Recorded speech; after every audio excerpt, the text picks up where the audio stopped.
Assalamualaikum Luf Indonesia kesayangan si akunya. Jumpa lagi di Viral for Justice dengan hashtag kita Save Pesantren Indonesia. Si akunya lagi di pesantren Al-Fat Jalen, ada di Tambun Utara, Kabupaten Bekasi. Ini pesantren abangku Kiai Yasin yang baru dipanggil pulang oleh Allah Subhanahu wa Ta'ala beberapa waktu lalu. Belum itu tanah kering ya, tiba-tiba ada orang datang dari Badan Pendapatan Daerah nagih pajak. Kang Purbaya, tolong Kang Purbaya. Nah, sebenarnya pertanyaannya supaya cerdas nih semuanya nih sama Nyi Iroh di sini. Ada aturannya terkait dengan yang namanya PBB itu. Ya, ini dikatakan di pasal 38 yang dikecualikan dari objek pajak bumi bangunan P2 adalah kepemilikan, penguasaan, dan atau pemanfaatan atas bumi dan atau bangunan yang digunakan semata-mata untuk melayani kepentingan umum di bidang keagamaan, panti sosial, kesehatan, pendidikan, dan kebudayaan nasional yang tidak dimaksud untuk memperoleh keuntungan. Yayasan abang gue tuh nggak cari untung, berani-beraninya nagih ya. Kita selesaikan secara adat hukum maksudnya. Nah, Besti, aku lagi sama mbakku Mbak Naili yang sekarang harus mengurusi pesantren warisan alhamdulillah dari suami tercinta abangku Kiai Yasin. Dan siswanya berapa Mbak? 1018. 1018. Jadi ceritain dikit Mbak, gimana tuh waktu itu kejadiannya?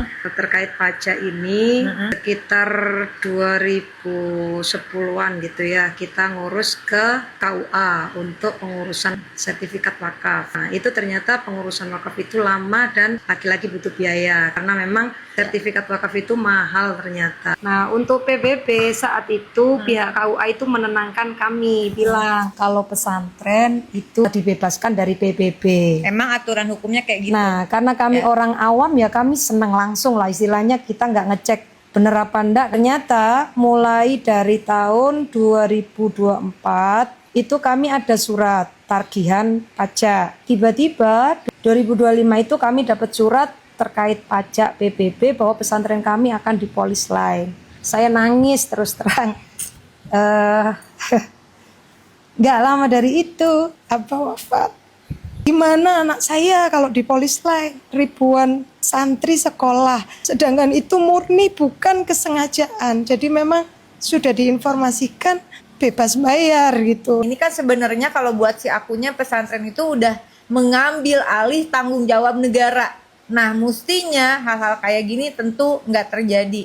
Singkat cerita, berarti sebetulnya ada aturan yang pesantren itu bagian dari yayasan atau lembaga yang tidak komersial, sehingga memang dikecualikan, bisa dapat pengurangan atau bahkan dibebaskan. Jadi memang di Kabupaten Bekasi itu sudah diatur, Bu, peraturan daerah tentang pajak dan retribusi daerah. Memang di situ ada pengecualian bagi tempat ibadah dan atau pondok pesantren misalkan yang memang tidak komersil dapat diajukan untuk tidak bayar PBB. Tapi memang kejadian Bu Ustadz itu ada yang nagih, kadang tagihan telat, saat nagih pun tidak memberikan sosialisasi. Untuk pesantren Al-Fat ini, saya secara pribadi di DPRD Bekasi akan dampingi langsung aja lah. Kita dampingin agar pesantren yang notabene tidak komersil, maka seharusnya dibebaskan untuk pajak bumi dan bangunannya. Ini udah ngajuin sesuai dengan peraturan perundang-undangan dari mulai undang-undangnya, peraturan turunannya sampai tadi yang ada aturan hukum soal PBB di Kabupaten Bekasi. Sudah mengajukan,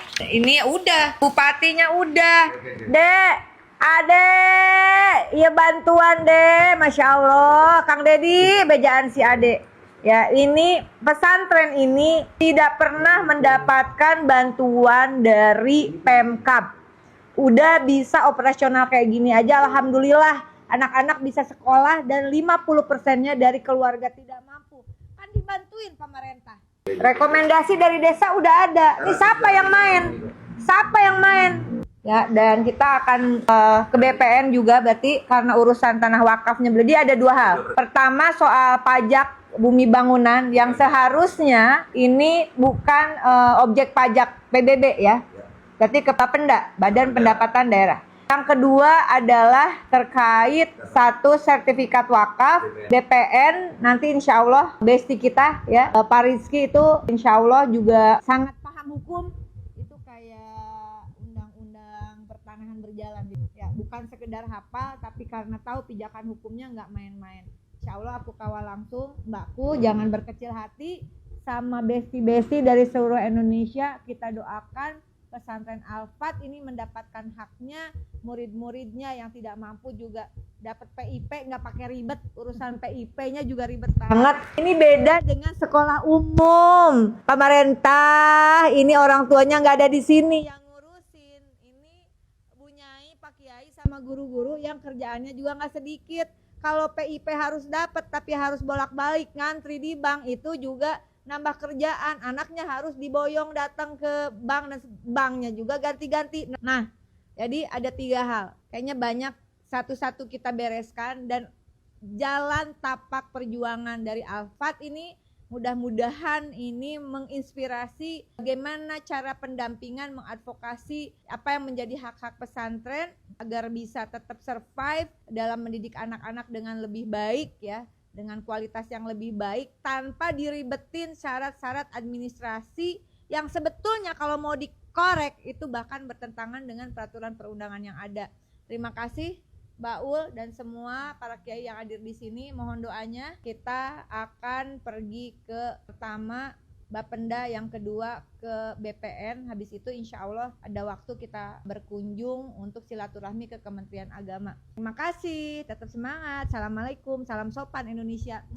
Mana tuh orang Bapenda? Ada pinggoyan.